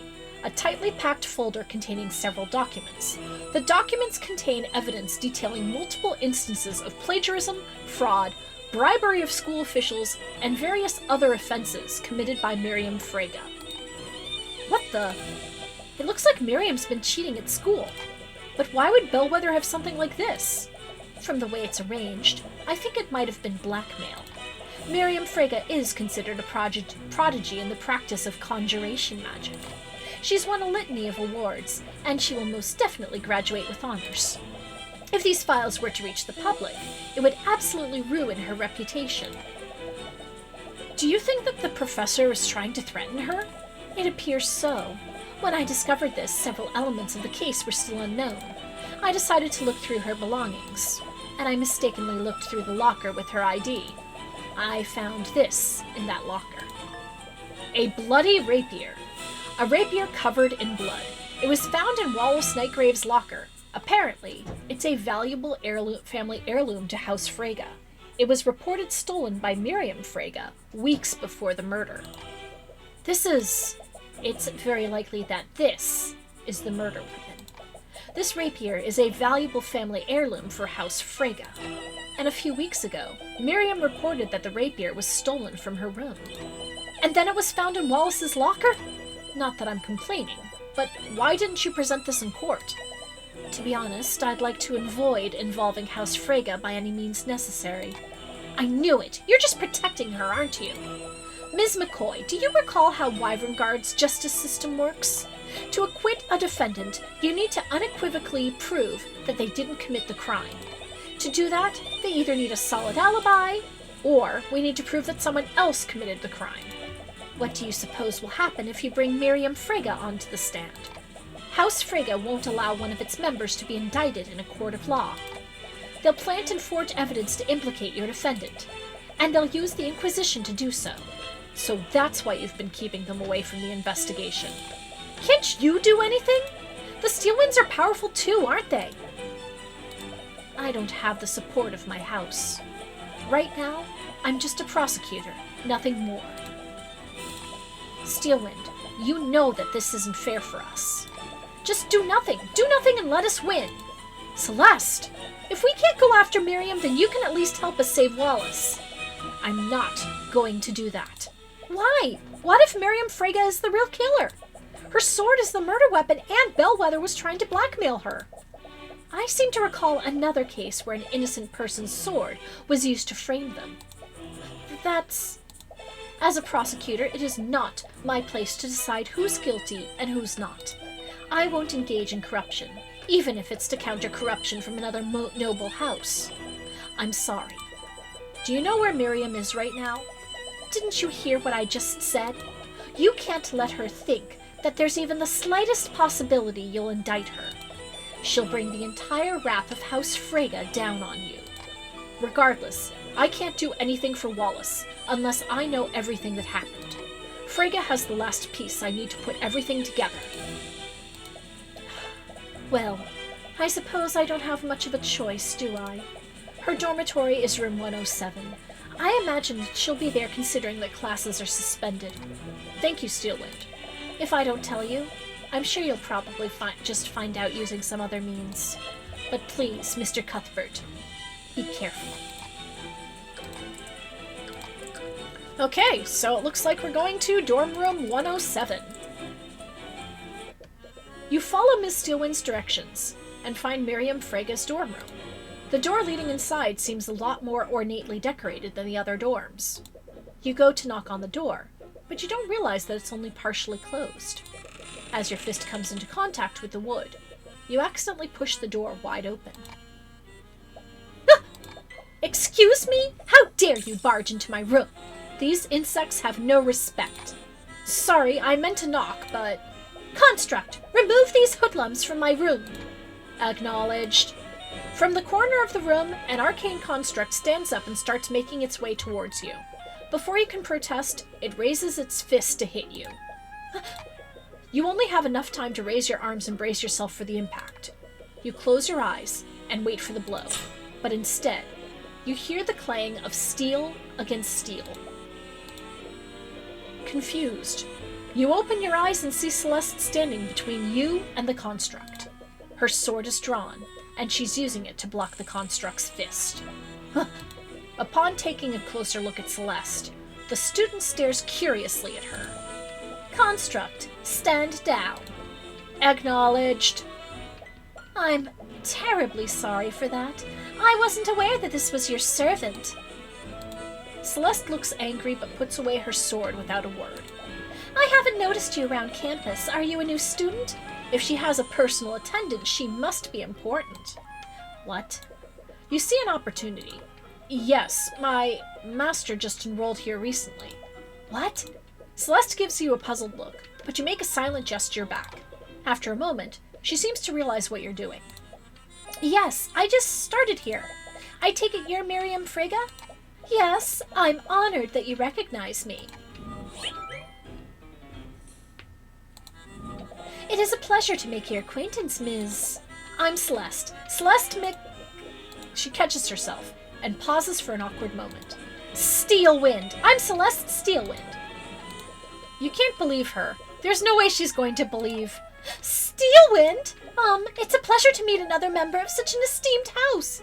She must be from a branch family. Maybe I can use her. Wait, she's actually buying this? I just moved in, and I thought that I should introduce myself, seeing as you're a top student in the field of conjugation. Conjuration! Yes. Well, there's no backing out now. Miss Frege, I was wondering if we could ask you some questions about... Excuse me, I don't believe anyone has permitted you to speak. Oh, here we go. Celeste is still smiling, but you can faintly hear her grinding her teeth together. So, we heard about what happened to Professor Bellwether. I can't believe it. Yes, it's quite tragic what happened to her. She has always been an acquaintance of House Frege. She appears to be more receptive to Celeste. It might be better to let her take the lead on the questioning. We heard that you saw her on the day of the murder. Could you tell us more about what happened? Oh, you heard about that from your relative, did you? If you don't mind me asking, why are you so interested? She's not like Arya, is she? Oh, I'm just curious is all. You know how an uneventful life can be sometimes? Being a noble and all? Alright, tone it down. Oh, is that all? I was worried you were going down the same path as that poor, confused Arya. What does she mean by that? But I'm in the middle of a study break anyways. I suppose I have some time to sate your curiosity. Construct, please prepare us some tea. Use that lotus tea we imported from the Eastern Kingdoms. She could be useful if I can win her favor. Acknowledged. Lotus tea? You have lotus juice? You feel like you're slowly losing control of the situation. I heard that you saw the professor on the day of the murder. Where did this happen? I was in the hallways when I saw her coming out of the headmaster's office. She was heading towards the library. Do you remember what time this happened? I'm not really sure, honestly. It's a little embarrassing, but I have a bad habit of getting too absorbed in my work. Sometimes I'll let entire hours pass by without noticing. Do you have a rough idea, at least? I think it was in the morning. She thinks it was in the morning? But anyways, did anything seem off about her? No, it was a short encounter. I merely greeted her and she responded in kind, or at least, that's what should have happened. That thought just now, what does it mean? You slowly glance at Celeste and catch her attention. In small motions, you shake your head to indicate that Miriam is holding something back. Were you and the professor really on good terms? I heard she was pretty mean towards the other students. Towards the riffraff, maybe, but not to students like us.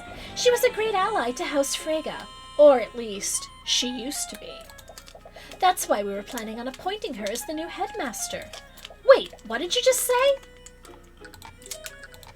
Did you just say that your family was going to appoint Bellwether as the new headmaster? Oh, I'm surprised you didn't know. House Frege holds several seats on the Academy's board. We were making plans to have her replace that lout Redmond. They were going to sack the headmaster? Did Headmaster Redmond know about this? Oh, of course not. This was part of a large-scale plan. Along with Redmond, we were also going to replace all of the staff members with arcane constructs. We had to keep everything under wraps or else the help would have left prematurely. And where would that leave us? But Jan supposedly overheard Bellwether talking about the constructs. Did Bellwether prematurely reveal the plan? Or was Jan lying about how he found out? But alas, with Bellwether gone, we'll have to delay our plans. House Frege was planning to fire Headmaster Theodore Redmond and replace him with Catherine Bellwether. They were also planning to fire all of the Academy staff and replace them with arcane constructs. This was supposed to be kept a secret, but according to Jan, Bellwether revealed this plan to the headmaster during a meeting a few weeks ago. So, we heard that Arya took your rapier as evidence for the caves. Can you believe her? She still won't give it back to me. My father will have my head if I can't get it back soon. How did it even become a part of the investigation anyways? I don't know. Arya won't tell me anything. I swear if that necromancer was the one who stole it, I'll execute him myself. So, someone did steal it from you? Yes, from right out of my room. When did this happen? About a few weeks ago. I noticed when I came back from one of my classes, someone removed the rapier from its display case in my room. How did they get into your room in the first place? Do you think someone used magic to teleport past the door? Please, I'm a master of conjuration magic. If someone attempted that, my enchantments would have shunted them out. This means that the thief came through one of the doors or windows. I bet it was that necromancer. I'm sure a street child like him just knows how to pick a lock.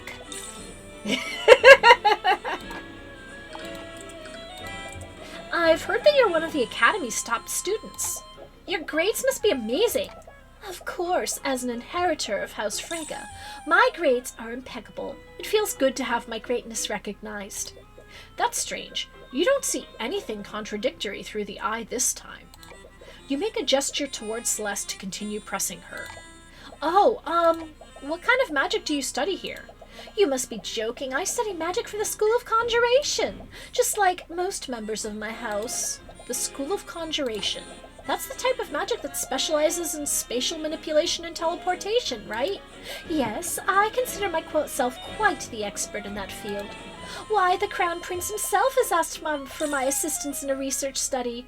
It's nice to work with someone of my caliber. Again, you don't see any thoughts that contradict what she's saying. Does that mean she's not lying? If she's smart enough to get the Crown Prince's attention, why would she be cheating? You said something about my wayward relative before. Were you talking about Arya? Oh, I'm terribly sorry if I offended you, but I'm sure it must pain you to see the way that she's been acting lately. Yes, it's been extremely hard. Hang in there, Celeste. Did you know that she even interrogated me about the murder yesterday? Can you believe it? A steel wind running around a crime scene like a common night. Why, if I tried something like that, my father would disown me. Does the nobility not approve of Steelwind becoming a prosecutor? You always thought that it is strange. What is motivating her to do this? Honestly, she probably thinks she can do anything just because of her betrothed. Aster deserves better. Celeste's eyes perk up upon hearing this. You'd be lying if you weren't also curious about who this Aster is. But you shoot her a stern look that tells her to stay focused. You can't risk blowing your cover for some gossip. You have an arcane construct in your room. I thought they only had them in the library and the locker room. This construct was a gift from House von Sanctus. I have to say they're quite convenient to have around. They look really cool. Maybe I should get one. You should. A construct would be far more useful than this attendant of yours. Unfortunately, there are still some issues with their intelligence. Their intelligence? There are issues when you give them complex commands. It might be easier to show you. Miriam turns to the construct and begins gesturing towards it. Construct, please, retrieve my textbooks and bring them here. Then cast Steelwind Strike at this location. After that, retrieve some plates and set them out at this table. Acknowledged. What? The construct stands up and retrieves Miriam's textbooks from one of the shelves in the room. It brings them to the table you're sitting at, just like she ordered. But then, it suddenly stops moving. Wait, what happened? The construct obviously can't cast Steelwind Strike, so my second command was impossible to carry out. But did you notice something else? It ignored your third command too. Correct. My third command was possible to carry out. So why did it ignore that command? Constructs execute a series of commands in the order that they are given. But let's say one of those tasks is impossible to complete. When the construct gets to that task, it will deem the entire series impossible to complete. As a result, it will stop executing the series altogether. So if a task in a series of commands is impossible, then that command will interrupt the sequence of commands. Exactly! Alright, so we have the construct's logic limitation. Arcane constructs process tasks in the order that they are given. If a construct is ordered to complete tasks A, B, and C, it will process each of those tasks individually. If task B is impossible, the construct won't realize this until it reaches task B. When it reaches task B, it will deem the entire series of commands as impossible and stop what it's doing without even attempting to complete task C. Lady Steelwind, I'm afraid we must leave now if we want to make our next engagement. Oh, right. Let's go, servant. Oh, leaving already? It was a pleasure talking to you. Yeah, sure. I hope to see you around. You make your way back to the foyer with Celeste. With all the time you've spent, you only have a brief amount of time before night falls. Are you sure you didn't want to talk to her more? We were getting a lot out of her. We already got a lot of useful information out of her.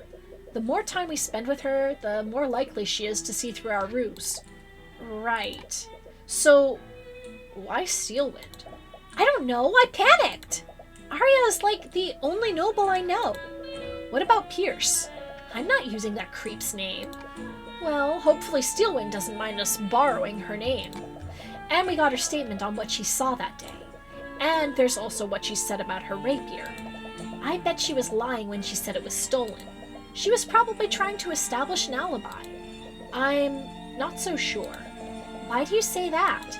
Doesn't it feel too obvious? If she was lying about the rapier being stolen, that would imply that she planned all of this in advance. But if she had to choose a murder weapon, why would she choose something that literally has her name on it?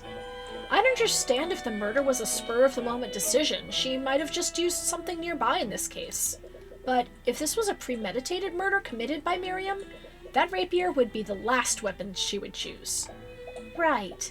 I guess that makes sense. There's also the evidence of academic dishonesty. It doesn't match up with what we heard from Miriam. You mean all that stuff about working with the Crown Prince? She was probably just making things up to look good in front of me. I have an insight when it comes to things like this. Under normal circumstances, I can usually tell when someone is lying. And a lie as grandiose as that would be something I would definitely see through. People can subconsciously shield themselves from the eye of Horus, even if they don't know about it. But when they do that, you usually can't see any thoughts from them. You also saw that she was lying about her encounter with Bellwether. You would have seen dissonant thoughts if she was lying about her grades. Well, I guess I'll trust your insight. But what does this mean? I don't know. Even with everything we've found, I'm still not sure who the real culprit is. At the very least, I think we just should still try to pull Miriam onto the stand. If she testifies in court, I might be able to find something I can use. But that's a big maybe. If you don't play your cards right, you might spook the Fregas enough for them to pay off the judge. Either way, it's getting late. We'll probably have to turn in soon. Yeah, you just hope you did enough to acquit Wallace. Alright, we are going to save.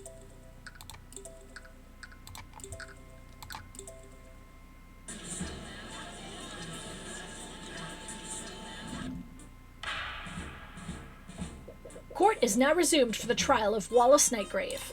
Let us review the proceedings from yesterday. It was revealed that the trace of necromancy may not have been left by the defendant. It may have been left by a witness who used necromancy to attempt to heal the victim. However, the victim was seen by witnesses well after her time of death. This could only be explained by the defendant using necromancy to animate the victim's body. This leaves the question, where did the murder take place? Does the prosecution have an answer for this? Based on the testimonies of several witnesses, it is very likely that the murder took place in the library. Interesting. What led you to this conclusion, Miss Steelwind? First, I'd like to remind the court where the victim was sighted before the body was found. It began when the victim had a meeting with the headmaster near the center of the building. Our meeting was scheduled for 12 p.m. According to my schedule for that day, our meeting lasted for an hour. This brings us to the statement of the next witness, a student at the academy. This student saw the victim walking in the hallways. I saw her coming out of the headmaster's office. She was heading towards the library, which means that our first witness saw Bellwether leave the headmaster's office. Presumably, this would have happened after her meeting there. That would time this encounter at around 1 o'clock p.m. The other event is the discovery of the body, which was when Valentina Iannis contacted security. I suddenly spotted the professor lying in a pool of blood in the classroom. Valentina used a communication device to call for help while I tried to save her. As we've already established, this event occurred at 3:04 p.m., but the significance of this time is in what occurred before the body was discovered. The second witness, a member of the cleaning staff, spotted the victim in the West Wing hallway. Bellwether knocked over a vase, and then there were shards and dirt everywhere. It was probably 20 to 30 minutes before the twins found the body. This means that this encounter must have happened no later than 2:30 p.m. And this implies that the victim was near the library between 1 o'clock p.m. and 2:30 p.m. According to the defendant's statements, he was in the library during this time period. Furthermore, the time of death was at 2:07 p.m. This means that Mr. Hughes saw the victim's animated body. Steelwind's deduction has been added to your notes. The prosecution's theory lays out the following timeline for Catherine Bellwether's movements on the day of the murder. 12 to 1 p.m., Theodore Redmond has a meeting with Bellwether. 1 p.m., Miriam Frege saw Bellwether walking in the hallways. 1 to 2 p.m., Bellwether spent time in the library. 2 to 2:30 p.m., Wallace Nightgrave murdered Bellwether. 2:30 p.m., Jan Hughes witnessed Bellwether walking towards Lecture Hall 2B. 3 p.m., the Iannis sisters discovered Bellwether's body. I see. Your deduction certainly tracks, Ms. Steelwind. What do you have to say in your defense, Mr. Cuthbert? The prosecution's argument is definitely well thought out, Your Honor. However, it is entirely predicated on the testimonies of all the witnesses involved. Steelwind's deduction has to have a hole somewhere. And since your conversation yesterday, you've had a feeling that Miriam is hiding something. If you want to get to the truth, you'll need to drag that out of her through a cross-examination. Your Honor, to test the validity of these claims, the defense would like both of these witnesses to testify. The defense calls Miriam Frege to the stand. Frege? At the mention of her name, the judge's face turns a bit pale. I had a feeling it would come to this. Do you have any objections, Miss Steelwind? I do not, Your Honor. Very well. Bailiff, please escort Lady Freyga to the stand. Witness, please state your name and occupation for the... You little snakes! How dare you deceive me! It looks like she found out. I had the opportunity to debrief the witness beforehand. Ms. McCoy, for the record, I told you to exercise discretion. I did not mean that you should impersonate a member of my family. Yeah, sorry about that. I gave you all of the tea that I imported from the Eastern Kingdoms. I demand that you return it to me. No, you gave them to me. They're legally mine now. Ahem. I'm not sure what your business with the witness is, Ms. McCoy, but I'd ask that you please handle your personal disputes outside of the courtroom. Anyways, Miriam, could you please testify to the court about your encounter with the victim? Very well.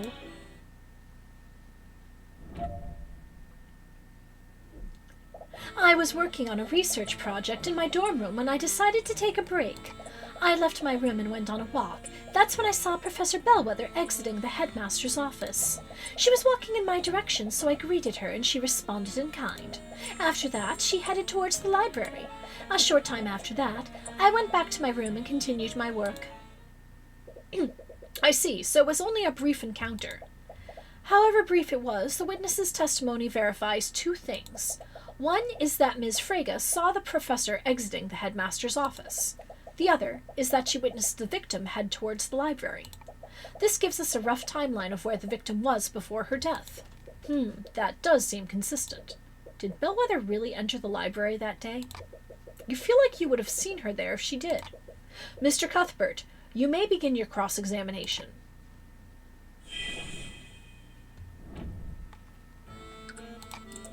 Was this research project a part of your schoolwork? It was an independent study to develop a new conjuration spell formula. The project is being sponsored by the Crown Prince himself. Ooh. I wasn't aware that he was involved in such a study. Of course you wouldn't. Didn't you expect to know every aspect of his life, dear Arya? You sense a bit of aggression. If you don't keep an eye on him, House Freyga might just steal him back from you. Oh, snap. The Crown Prince is Arya's betrothed. As if His Highness would align himself with your rapacious family. Our banking houses form the economic infrastructure of our kingdom, but perhaps he'll come to the Steelwinds if he needs to clear a den of goblins. With all due respect, may we please focus on the matter at hand? Of course, Your Honor. I left my room. Okay. And you're sure that you saw her exit the headmaster's office? Yes, I remember it clearly. I was surprised that she was still meeting with the headmaster at all. She must be talking about how they were plotting to replace him. Did you interact with the professor at all, Miriam? She was walking in my direction, so I greeted her and she responded in kind. Did anything seem off about her? No, but it was a very short encounter. It's not as if we stopped to have a conversation. You said that you greeted her, and she responded. What words did she use? Why is that important? Ms. Freyga, it's possible that someone used illusion magic that day. Every detail about the victim's interactions could be important. Well, I bid her good morning, and she said good morning in response. Did you see her enter the library? I didn't, but there's not much else in that direction. From the testimony of Jan Hughes, we know that she later came from the library. Even if she didn't enter the library, she was still in that area for more than an hour. How long did you leave your dorm room? Only for a few minutes. I try not to let my breaks go for too long. And you didn't see the professor again after your first encounter? No, I did not. Her testimony seems pretty straightforward, but she could still be lying. I'm honestly not sure. We'll just have to focus on her statements about how Bellwether acted.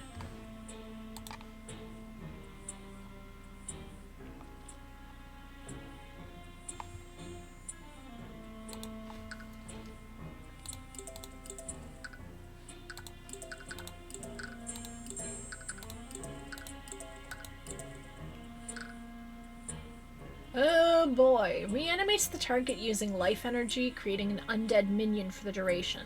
The minion follows the caster's orders, but its intelligence is limited.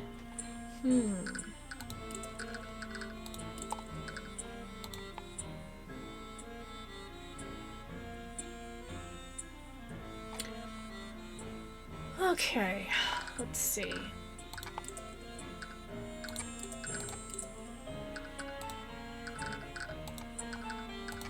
Steelwind's deduction. Ms. Frege, if I recall correctly, you have a habit of getting absorbed in your work. So much so that you'll even lose track of the time of day. Yes, but what does that have to do with my testimony? Earlier in today's proceedings, the prosecutor made the following argument. Our first witness saw Bellwether leave the meeting with the headmaster. That would time this encounter around 1 p.m. Ms. Frege, if you had said good morning to the professor, you would have been mistaken, because that encounter could have only happened during the afternoon. And your point is? You said it yourself, Mr. Cuthbert. The witness simply lost track of time. What the witness said isn't what's important here. The significance is in what the professor said in response. She had just come out of a meeting that was scheduled for noon. She would be well aware that it was no longer morning. So why would she respond, good morning? Wouldn't she have corrected the witness? Their encounter was extremely short, and the victim's mind may have been preoccupied. She could have easily responded to the witness without thinking. I'm going to be honest, I kind of agree with her. It's not hard to believe that they were both confused about the time. It's definitely a stretch, but you still can't shake the feeling that she's hiding something. Every time you ask her about how Bellwether acted that day, the eye picks something up. There has to be something there. Ms. Frege, you haven't been entirely truthful in your testimony, have you? That's absurd! What reason would I have to lie? It's such a small detail, why does he even care? Every detail about how she acted is important, Ms. Frege. What aren't you telling us? Mr. Cuthbert, you have no basis to accuse the witness of perjury? Yes, you will stop this at once. Ms. Frege, you're lying about how Bellwether responded to your greeting, aren't you? It doesn't make a difference. All she did was yell at me. All she did was yell? Ms. Frege, is it possible that Bellwether's response was less than friendly? What do you care? What difference does it make? Why is he being so persistent? My job is to make sure every part of your testimony is truthful. Every detail matters, no matter how seemingly insignificant. Mr. Cuthbert, you will stop this or I will find you in contempt. The professor yelled at you, didn't she, Ms. Frege? So what if she did? I'm sorry, but there's no going back on what you just said. So, you do admit that she yelled at you? You impertinent little... Yes, I admit it. The professor didn't greet me back that day. Oh, good morning, Professor. Be quiet. She yelled at me to be quiet.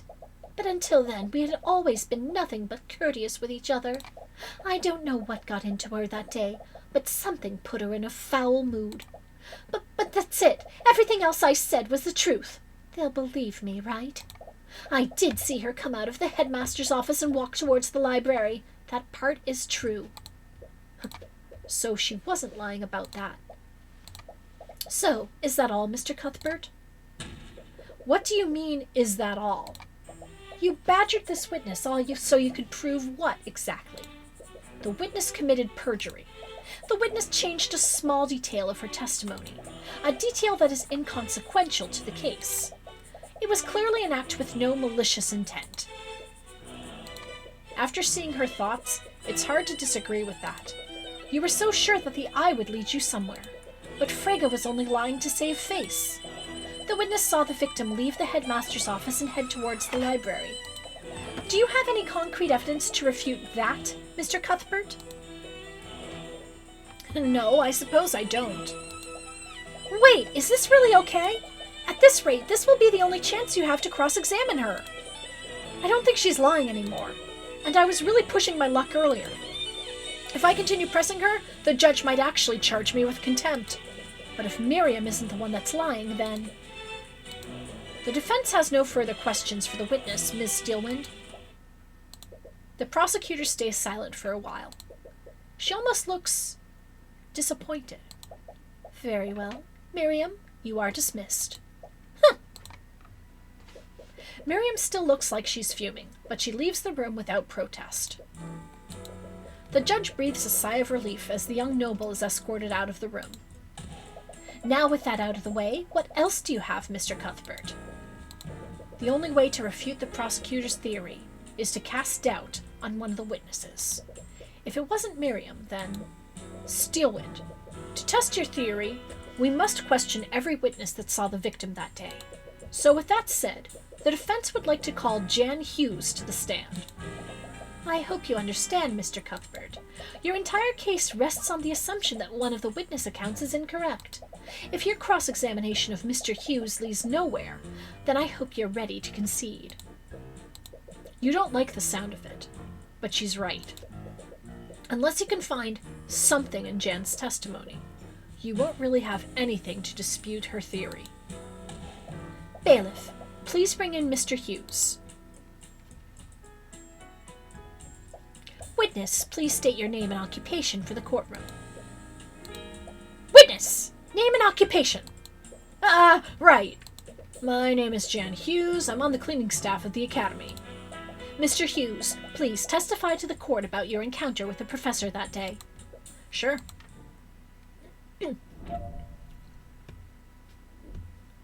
I saw the professor when I was cleaning the West Wing hallways. It was about 20 to 30 minutes before the body was discovered. She walked by me, but she looked pretty out of it. I heard she was undead when this happened. Pretty creepy if you ask me. After that, she went into the empty classroom. Well, that was straightforward. Come on, Jan, what are we supposed to do with that? I don't know. You guys are the lawyers. I'm just telling you what I saw. Mr. Cuthbert, you may begin your cross-examination.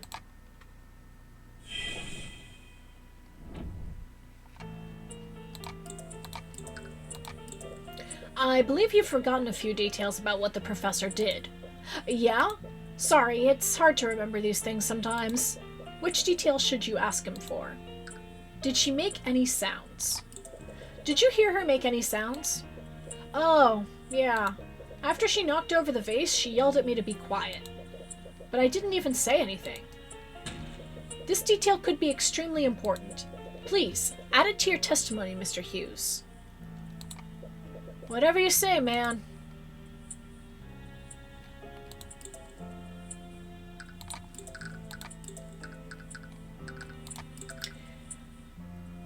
Corpses can't speak. Objection!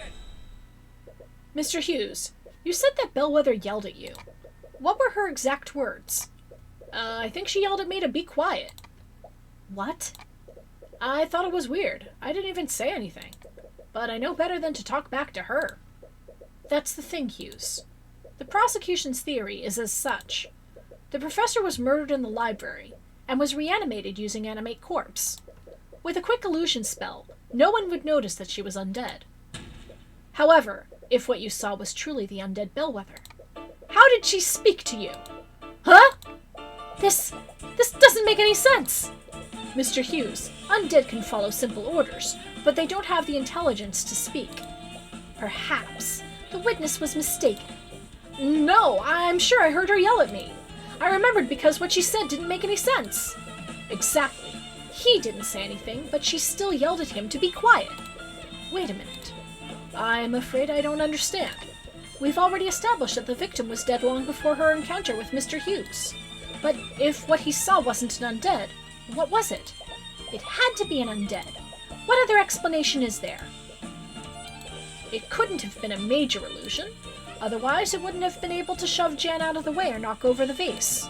Whatever it was, someone probably used illusory disguise to make it look like Bellwether. Does that mean it was a person? No. If it was a person, how did Bellwether's body end up in the lecture hall?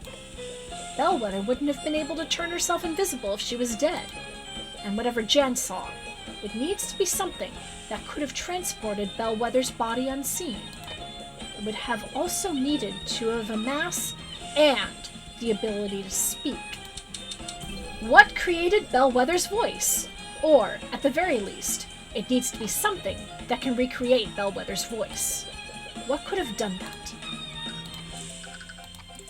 Arcane constructs. That's it! Do you have an answer for us, Mr. Cuthbert? What did the witness actually see? Your Honor, the witness didn't actually hear the dead victim speaking. What he actually heard was her voice being recreated using magic. Are you trying to say that her voice was recreated using a spell? Not a spell, Steelwind. It was artificery. And whoever the murderer is, they had the perfect piece of artificery available to them. One programmed with Catherine Bellwether's voice. You can't possibly mean... That's right, Steelwind. What Mr. Hughes saw was an arcane construct. An arcane construct? Think of it as a magically animated suit of armor, Your Honor. But we ruled out such a possibility, hadn't we? Construct or not, no one could disguise themselves and carry the body to the classroom. Well, not if you were wearing the armor. A person wouldn't have been able to do it. But arcane constructs are a different thing entirely. Those suits of armor are extremely large, but more importantly, they're hollow. I see. That means that theoretically someone could have placed the victim's body inside it. The arcane construct wouldn't just transport the body. With an illusory disguise, it would also confuse and mislead anyone who saw it. Objection! I commend your deduction, Mr. Cuthbert. I would have never considered that possibility.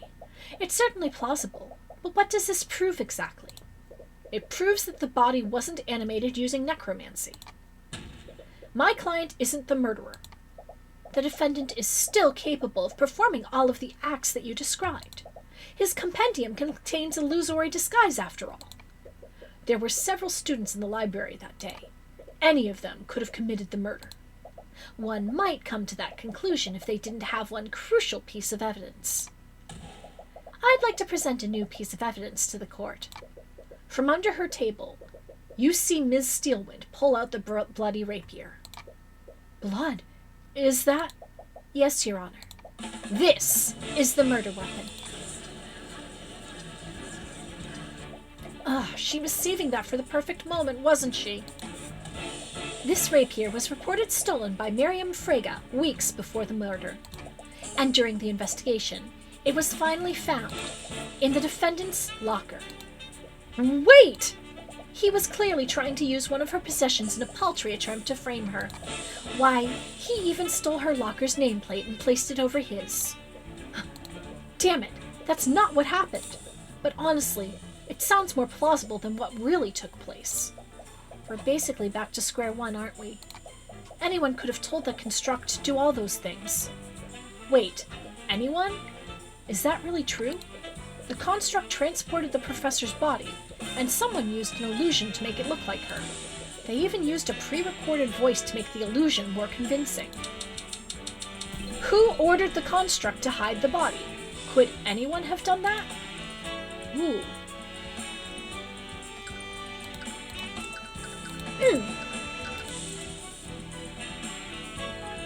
The headmaster!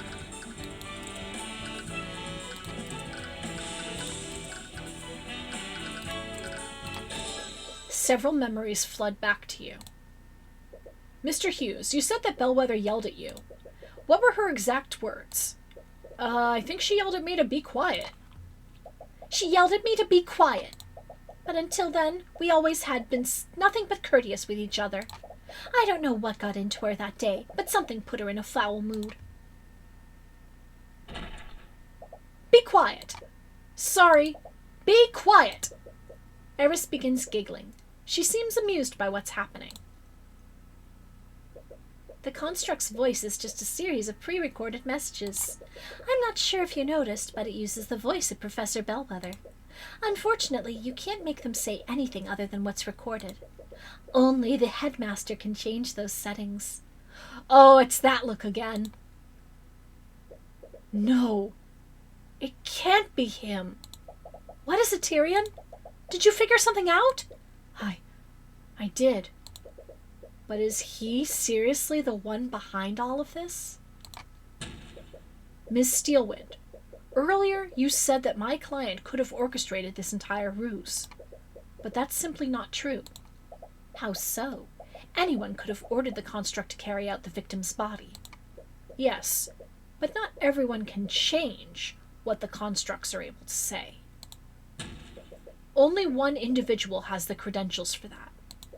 Theodore Redmond, headmaster of the Imperial Academy. Wait, you're not serious, are you? You think the headmaster did all this? I don't want to believe it, but he's the only person who could have done it. That's completely ridiculous. Headmaster Redmond would never do something like this. Ms. Steelwind, there's one common element between each of the witnesses' encounters with Bellwether. It's what Bellwether said to them. She yelled at both of them to be quiet. Miriam Frege was particularly surprised. She had a good relationship with the professor, but when greeted by the professor, Bellwether just shouted at her, almost as if the professor was responding indiscriminately. And recall her encounter with Jan Hughes. The professor knocked over a vase and shouted at him to be quiet immediately after, even though he hadn't said anything. She was responding to the sound of the vase breaking. Now let me ask you this, Steelwind. Where did Bellwether come from before she encountered Miss Frege and Mr. Hughes? Her meeting with the headmaster.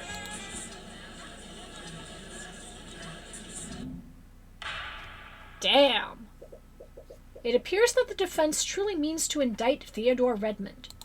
If so, we have no choice but to take a brief recess until he can be brought here. There's no need. Hi! Fortunately for you, I'm already in the gallery. The headmaster stood up from the gallery seats behind you and slowly walked onto the witness stand.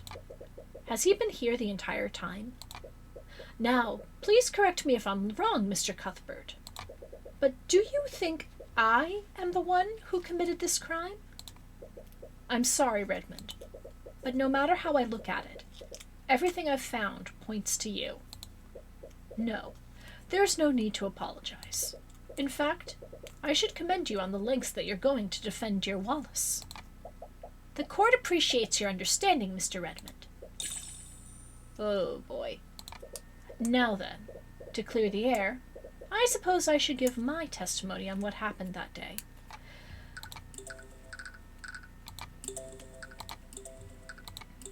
Alright, so we are going to end things off here because it is almost 10. My voice is beginning to get hoarse.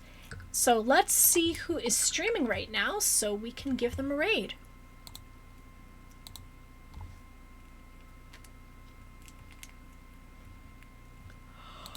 Oh, excuse me. Let's see here.